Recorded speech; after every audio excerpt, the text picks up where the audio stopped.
ಜನನಿ ಸುದ್ದಿವಾಹಿನಿ ವೀಕ್ಷಕರೇ ನಮಸ್ಕಾರ. ನಾನು ರಮೇಶ್ ಹೆಗಡೆ ಗುಂಡುಮನೆ. ಶ್ರದ್ಧೆಯ ಪ್ರತೀಕವಾದ ತುಂಬೆ ಶ್ರೀ ರಾಮೇಶ್ವರ ನೂತನ ದೇವಾಲಯ ಏಪ್ರಿಲ್ 20ರಂದು ಲೋಕಾರ್ಪಣೆ.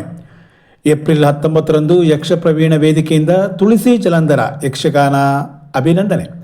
ಬರಹಗಾರ ವೈದ್ಯ ಸಮ್ಮೇಳನದ ಸರ್ವಾಧ್ಯಕ್ಷರಾಗಿ ಡಾಕ್ಟರ್ ಎಚ್.ಎಸ್. ಮೋಹನ್ ಸೇವೆ ಬರಹ ಪರಿಗಣನೆ.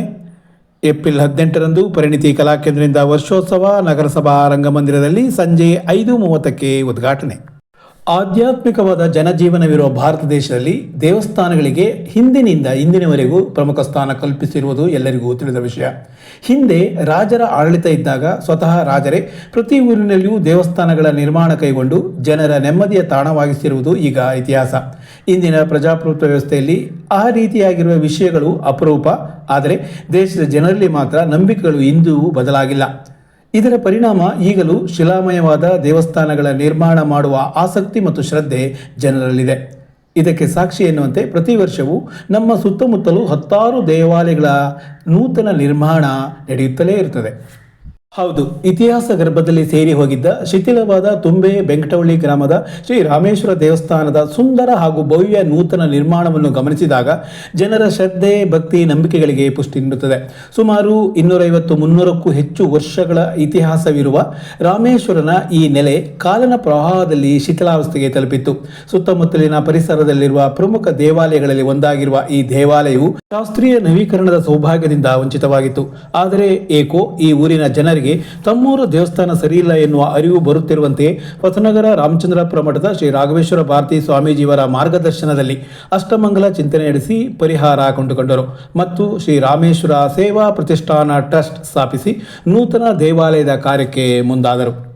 ಇದರ ಪರಿಣಾಮ ಎಡಜಿಗಳೆ ಮನೆ ಗ್ರಾಮ ಪಂಚಾಯತ್ ವ್ಯಾಪ್ತಿಯ ತುಂಬೆ ಎನ್ನುವ ಸಾಗರ ನಗರದಿಂದ ಸುಮಾರು 10 ಕಿಲೋಮೀಟರ್ ದೂರದಲ್ಲಿರುವ ಈ ಊರಿನಲ್ಲಿ ಅತ್ಯಂತ ಮನಮೋಹಕವಾದ ರಾಮೇಶ್ವರ ದೇವಸ್ಥಾನ ತಲೆ ಎತ್ತಿ ನಿಂತಿದ್ದು ಇದೀಗ ಏಪ್ರಿಲ್ 16ರಿಂದ 24ರವರೆಗೆ ಪುನಃ ಪ್ರತಿಷ್ಠೆ ಬ್ರಹ್ಮಕಲಶೋತ್ಸವಕ್ಕೆ ಸಿದ್ಧವಾಗಿದೆ.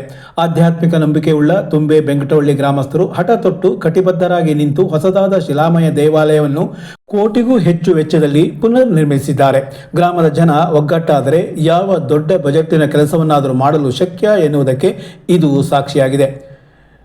ಶಾಸ್ತ್ರೋಕ್ತವಾದ ಗರ್ಭಗುಡಿ, ಮುಖಮಂಟಪ, ಮರದ ಕೆತ್ತನೆಯೊಂದಿಗೆ ತಾಮ್ರದ ಮೇಲ್ಚಾವಣಿ ಹೊದಿಕೆ, ಚಂದ್ರಶಾಲೆ, ಯಾಗಶಾಲೆ, ನೈವೇದ್ಯ ಕೊಠಡಿ, ತೀರ್ಥಬಾವಿ ಹಾಗೂ ಕಾಂಪೌಂಡ್ ಸೇರಿದಂತೆ ಯೋಜಿಸಿದ ರೀತಿಯಲ್ಲಿ ದೇವಾಲಯ ನಿರ್ಮಾಣವಾಗಿದೆ.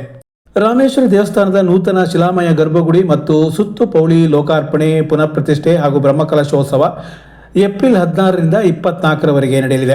ದೇವರ ಪ್ರತಿಷ್ಠೆ ಕಾರ್ಯಕ್ರಮದ ಭಾಗವಾಗಿ 19ರಂದು ನವಗ್ರಹ ಹವನ, ಏಪ್ರಿಲ್ 20ರಂದು ಹೊಸನಗರದ ಶ್ರೀ ರಾಮಚಂದ್ರಾಪುರ ಮಠದ ರಾಘವೇಶ್ವರ ಭಾರತಿ ಮಹಾಸ್ವಾಮಿಗಳ ದಿವ್ಯ ಸಾನ್ನಿಧ್ಯದಲ್ಲಿ ಬೆಳಗ್ಗೆ 9:47ರಿಂದ 10:30ರ ನಡುವಿನ ಮಿಥುನ ಲಗ್ನ ಶುಭಾಂಶದಲ್ಲಿ ಶ್ರೀ ರಾಮೇಶ್ವರ ದೇವರ ಪ್ರತಿಷ್ಠೆ, 21ರಂದು ದುರ್ಗಾದೀಪ ನಮಸ್ಕಾರ, 22ರಂದು ರುದ್ರಹೋಮ, 23ರಂದು ಬ್ರಹ್ಮ ಕಲಶೋತ್ಸವ ಹಾಗೂ ಇತರ ಧಾರ್ಮಿಕ ಕಾರ್ಯಕ್ರಮಗಳು ಜರುಗಲಿದೆ. ಇದಲ್ಲದೆ 24ರಂದು ಬೆಳಗ್ಗೆ 9:30ಕ್ಕೆ ವರದಾಪುರದ ಶ್ರೀಧರ ಸ್ವಾಮಿಗಳ ಪಾದುಕಾ ಪೂಜೆ, ಶ್ರೀ ಗುರುಭಿಕ್ಷಾ ಸೇವೆ ಕೂಡ ಇರಲಿದೆ.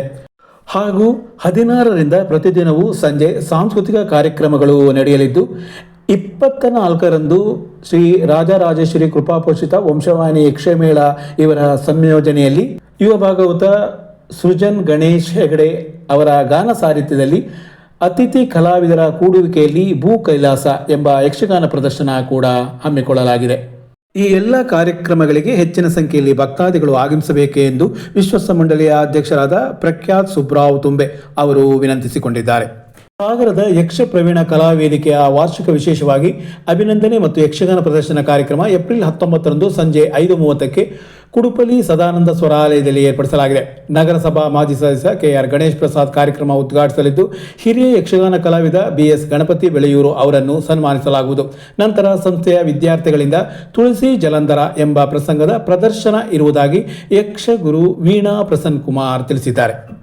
ಭಾರತೀಯ ವೈದ್ಯಕೀಯ ಸಂಘ ಕರ್ನಾಟಕ ರಾಜ್ಯ ಶಾಖೆ ಮತ್ತು ಕನ್ನಡ ವೈದ್ಯ ಬರಹಗಾರರ ಸಮಿತಿಯ ಆಶ್ರಯದಲ್ಲಿ ಆಗಸ್ಟ್ನಲ್ಲಿ ಬೆಂಗಳೂರು ಗ್ರಾಮಾಂತರ ಜಿಲ್ಲೆಯ ದೊಡ್ಡಬಳ್ಳಾಪುರದಲ್ಲಿ ಜರುಗಲಿರುವ ರಾಜ್ಯ ಮಟ್ಟದ ಕನ್ನಡ ವೈದ್ಯ ಬರಹಗಾರರ 7ನೇ ಸಮ್ಮೇಳನದ ಸರ್ವಾಧ್ಯಕ್ಷರಾಗಿ ಸಾಗರದ ಡಾಕ್ಟರ್ ಎಚ್.ಎಸ್. ಮೋಹನ್ ಅವರು ಆಯ್ಕೆ ಆಗಿದ್ದಾರೆ. ಕನ್ನಡ ವೈದ್ಯ ಸಾಹಿತ್ಯಕ್ಕೆ ಮತ್ತು ಭಾರತೀಯ ವೈದ್ಯ ಸಂಘಕ್ಕೆ ಡಾಕ್ಟರ್ ಮೋಹನ್ ಅವರ ಕೊಡುಗೆಯನ್ನು ಪರಿಗಣಿಸಿ ಸರ್ವಾನುಮತದಿಂದ ಆಯ್ಕೆ ಮಾಡಲಾಗಿದೆ. ಇತ್ತೀಚೆಗೆ ಶಿವಮೊಗ್ಗದಲ್ಲಿ ಜರುಗಿದ ಸಮಾರಂಭದಲ್ಲಿ IMA ರಾಜ್ಯಾಧ್ಯಕ್ಷ ಡಾಕ್ಟರ್ ವೀರಭದ್ರಯ್ಯ ಅವರು ಇದರ ಅಧಿಕೃತ ಆಹ್ವಾನವನ್ನು ಡಾಕ್ಟರ್ ಮೋಹನ್ ಅವರನ್ನು ಸನ್ಮಾನಿಸಿ ನೀಡಿದರು.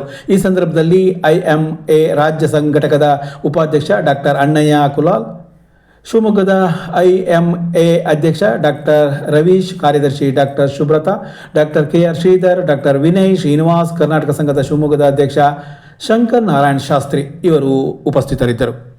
ಸಾಗರದ ಪರಿಣಿತಿ ಕಲಾಕೇಂದ್ರದಿಂದ ಏಪ್ರಿಲ್ 18ರಂದು ಸಂಜೆ 5:30ಕ್ಕೆ ನಗರಸಭಾ ರಂಗಮಂದಿರದಲ್ಲಿ ವರ್ಷೋತ್ಸವ 2026 ಕಾರ್ಯಕ್ರಮ ಆಯೋಜನೆ ಮಾಡಲಾಗಿದೆ. ಭರತನಾಟ್ಯ ಮತ್ತು ಜಾನಪದ ನೃತ್ಯ ವಿಶೇಷತೆಯನ್ನು ಒಳಗೊಂಡ ಕಾರ್ಯಕ್ರಮವನ್ನು ಮಾಜಿ ಸಚಿವ ಹರ್ತಾಳು ಹಾಲಪ್ಪ ಅವರು ಉದ್ಘಾಟಿಸಲಿದ್ದಾರೆ. ಕಲಾಪ್ರೇಮಿಗಳು ಹೆಚ್ಚಿನ ಸಂಖ್ಯೆಯಲ್ಲಿ ಆಗಮಿಸಬೇಕೆಂದು ಸಂಸ್ಥೆಯ ವಿದ್ವಾನ್ M ಗೋಪಾಲ್ ತಿಳಿಸಿದ್ದಾರೆ. ನಮಸ್ಕಾರ.